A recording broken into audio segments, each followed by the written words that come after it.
देखा जाए तो इस बार अमेरिका ने बहुत ही जो प्लान्ड हमलों के साथ ईरान पर अटैक कर रहे हैं, स्ट्रेटेजिकली भी बहुत ही प्लान्ड हमें लग रहे हैं। और अकॉर्डिंग टू ईरान की न्यूज़ एजेंसी इरना के तहत कि इस बार अमेरिका ने जो हमले किए हैं वो रिहायशी इलाकों पर किए गए हैं और पुलों को निशाना बनाया गया है, इंक्लूडिंग हमारे चाबहार पुल पर भी उसको तबाह कर दिया गया है हमले से। तो आपको क्या लगता है ये तमाम जो हमले हुए पाकिस्तान की सरहद के बहुत नज़दीक हुए हैं, तो क्या इससे पाकिस्तान की सिक्योरिटी पे कोई असर पड़ेगा? बिस्मिल्लाहिर्रहमानिर्रहीम। पहले तो फराह साहिबा आपका और शहजाद साहब का बहुत शुक्रिया कि आप लोगों ने आज के प्रोग्राम में इनवाइट किया। देखिए, इस वक्त ये जितने अटैक्स हो रहे हैं वो सदर्न ईरान के ऊपर हो रहे हैं और मेरे ख्याल में ये पाकिस्तान के बॉर्डर से काफ़ी दूर हैं। स्ट्रेट ऑफ हॉर्मुज के करीब हैं, जो कंटेस्टेड इलाका है उस जगह है, लेकिन पाकिस्तान से बहुत दूर है। पाकिस्तान इस बॉम्बिंग से तो अफेक्ट नहीं होगा, लेकिन फराह साहिबा जो पूरे इलाके के हालात जो जिस डगर पर जा रहे हैं वो ना सिर्फ पाकिस्तान बल्कि इस इलाके के सारे ममालिक को किसी ना किसी तरीके से नेगेटिवली असर कर रहे हैं। अगर आप ये देखें कि जो अमेरिका है उसने पिछले 2-3 दिनों में जो सिविलियन टारगेट्स को हिट करना शुरू किया है, ये एक कोई अच्छी स्ट्रेटजी नहीं है, क्योंकि ईरान सिर्फ उन्हीं टारगेट्स को हिट करता है जिनको अमेरिका हिट करता है। और क्योंकि अमेरिकन सरजमीन इस इलाके से बहुत दूर है, सो जो ईरान के पास जो लेजिटिमेट टारगेट्स होते हैं वो होते हैं जो अमेरिका के हलीफों के लिए हैं और अमेरिका जिन बेसिस से अपने आप को अपने जहाज़ों को उड़ा रहा है। सो अगर उसने सोशो इकोनॉमिक टारगेट्स को हिट करना शुरू किया तो और ईरान ने उसी तरह रिप्लाई बैक किया, तो ये इस इलाके में जो हमने पिछले 35-40 साल में तरक्की देखी है वो रातों रात वो तरक्की ख़त्म हो जाएगी। मैं सिर्फ आपको एक एग्जांपल देता हूँ कि जो एक डीसैलिनेशन प्लांट है कुवैत में, वो कुवैत की 90% वाटर रिक्वायरमेंट्स को कैटर फॉर करता है। अगर वो प्लांट हिट हो गया, क्योंकि उसके अंदर अमेरिकन इन्वेस्टमेंट भी है, अमेरिकन इंटरेस्ट भी है और अमेरिकन उसको रन भी करते हैं, अगर वो प्लांट हिट हो गया फराह साहिबा, तो एटलीस्ट उसको रिकवर करने में 2 से 3 साल लगेंगे और 90% पानी जो इस वक्त कुवैत में है जो पीने का और इस्तेमाल करने का, वो बिल्कुल ख़त्म हो जाएगा। सो मेरे ख्याल में ये जो टारगेटिंग इस वक्त अमेरिका कर रहा है वो उसकी डिस्परेशन शो करती है कि वो किसी तरीके से इस इलाके में से वो विक्ट्री हासिल नहीं कर पा रहा जिसके लिए उसने 28 फरवरी को उसने ख्वाहिश की थी। जी भट्ट साहब, आप मुझे ये बताएं कि अगर हम बात करें स्ट्रेट ऑफ हुर्मुज़ की, तो अब ये सिर्फ समुद्री रास्ता नहीं रहा बल्कि मुझे ऐसा लगता है कि ये सियासी हथियार बन चुका है। तो आप कैसे देख रहे हैं कि क्या होने वाला है, जंग रुकेगी नहीं रुकेगी और स्ट्रेट ऑफ हुर्मुज़ का क्या रोल प्ले होने वाला है?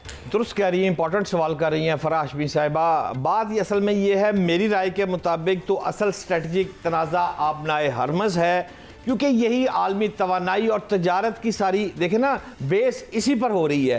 ईरान और अमेरिका के दरमियान लोग कह रहे हैं, अपनी अपनी राय है, मेरी राय है कि वो लोग कहते हैं कि यूरेनियम, मैं कहता हूँ यूरेनियम की बात कम पीछे रह गई है, उनके पैसे फंसे हुए हैं, वो बातें पीछे रह गई हैं, ये सारे मिसाइल वगैरह बात आ गई है आबना हरमज़ पर। और आबना हरमज़ को जो कंट्रोल करेगा वो खलीज की मुआशी शहरक पर असरअंदाज होगा, और यही वो पॉइंट है। अब मैं आपको पंजाबी में आसान ज़बान में अपने नाज़रीन को बताऊं, एक होता है जिन, जिन को आप मिसाइल मारते हैं, F-16 भिजवाते हैं, जिन नहीं मरता।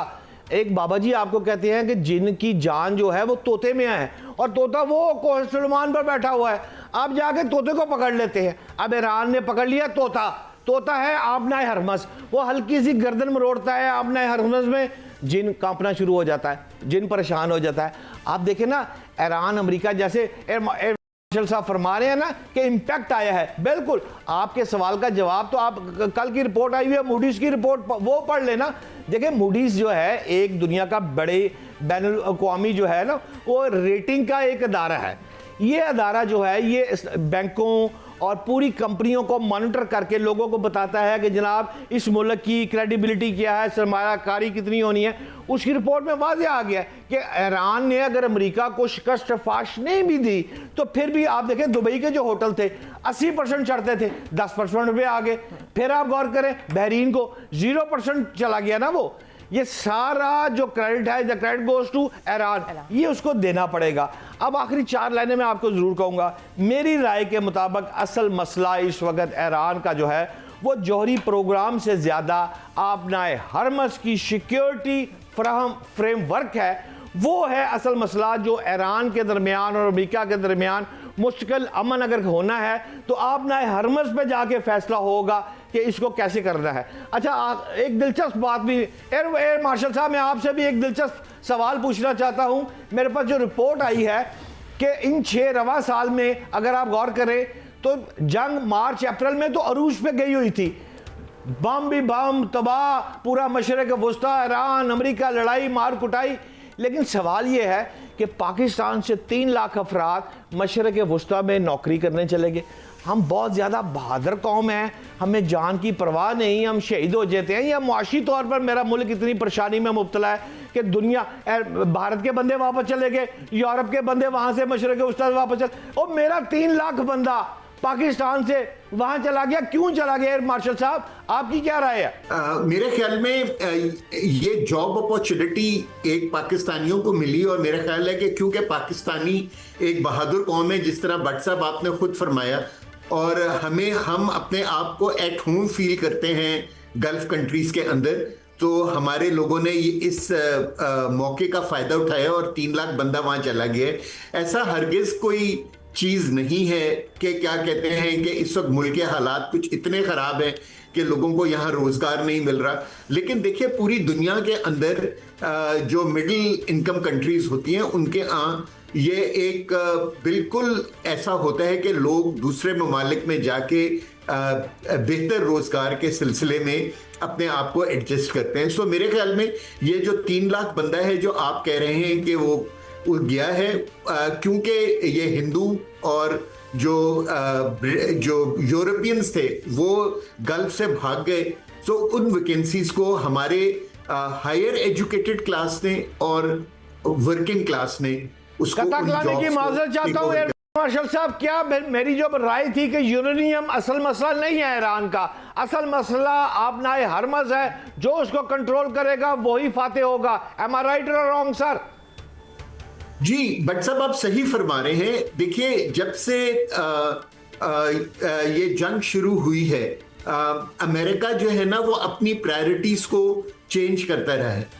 जब उसने जंग शुरू की थी उस वक्त जो एनरिच्ड यूरेनियम था वो उसका मेजर कंसर्न था। लेकिन जैसे जैसे जंग होती रही और स्ट्रेट ऑफ हॉर्मुज की वैलिडिटी जो है वो दोनों कॉम्बैटेंट्स को उसका एहसास होता रहा, तो इस वक्त इस टाइम फ्रेम में जो स्ट्रेट ऑफ हॉर्मुज जो है वो कंटेस्टेड आइडेंटिटी है।